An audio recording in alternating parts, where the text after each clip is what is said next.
कपड़े धोने वाली बहू। शादी के पहले से ही विभा को कपड़े धोने का बड़ा शौक था। कभी नल के नीचे तो कभी तालाब के पास। अरे मेरी नीली वाली लुंगी नहीं दिख रही है।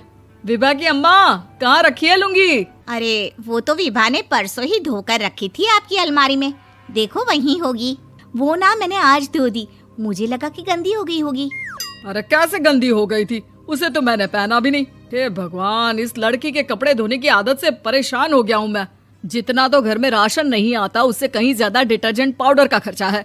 इसकी शादी करवा दो, शादी जाए अपने घर में ही करे काम, फिर चाहे घर के कपड़े धोने हो या पूरे गांव के।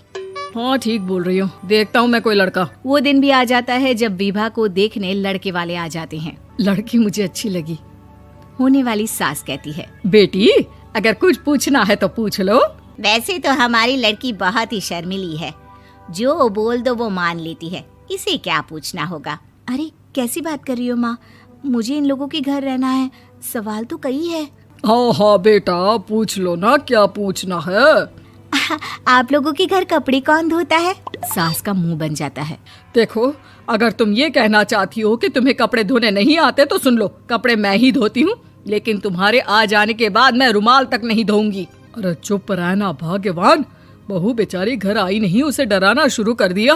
वो क्या है ना बिटिया, अभी तक तो ये कल्लू की माँ ही धोती थी, लेकिन अब तुम्हारे पापा तो दहेज में वॉशिंग मशीन देंगे ही। तभी विभा की माँ बोल पड़ती है, सवाल भी पूछा तो क्या। वैसे भाई साहब, मशीन की तो फिर भी कपड़े धोने की कैपेसिटी होती है। मतलब जो बिटिया दे रहे हैं ना विभा, इसे कपड़े धोने का बहुत शौक है। ये आप लोगों के क्या, आस पड़ोस गांव मोहल्ले सबके कपड़े धो दे और उफ तक ना करे।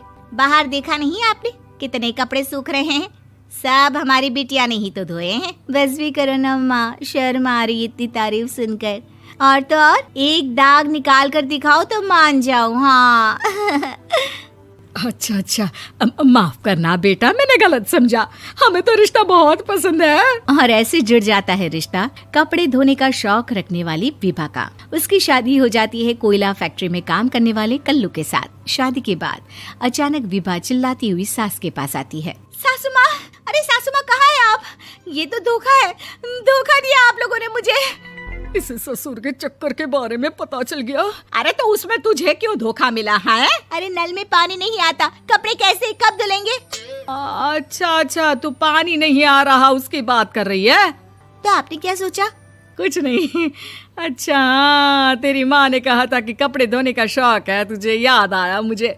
शौक बोलकर कपड़े धोने वाले मेरे जुनून को कम ना आके सासू माँ, कपड़ा धोना मेरा गुरूर है।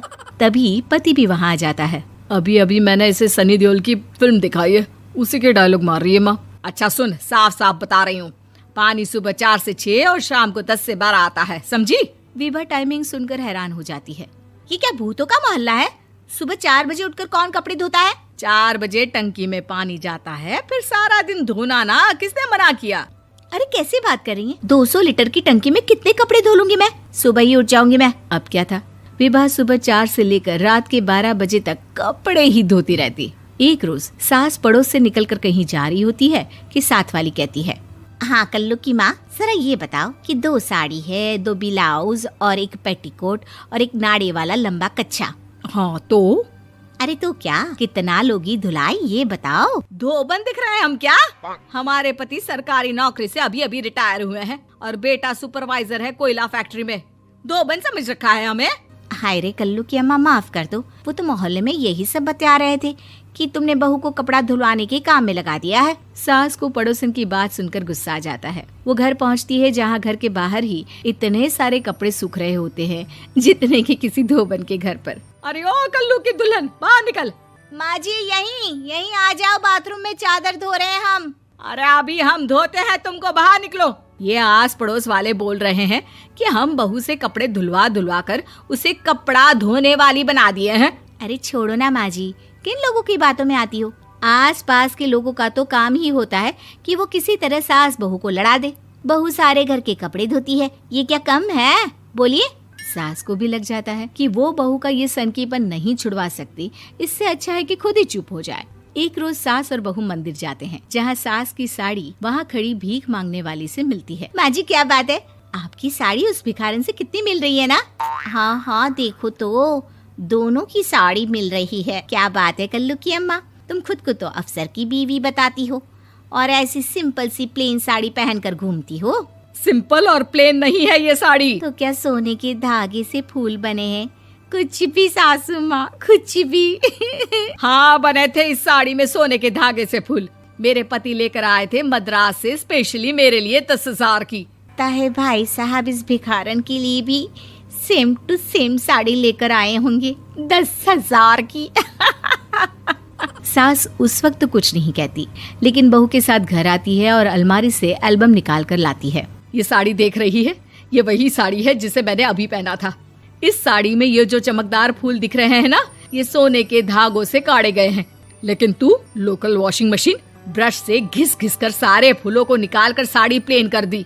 मुझे माफ कर दीजिए सासू माँ। और तो और, जब मैंने तुझे तेरी गलती के लिए कुछ नहीं कहा, लेकिन तूने तो सबके सामने मेरा मजाक ही बना दिया। क्यों? बहू को समझ में आ जाता है कि अब से उसका कपड़े धोना बंद।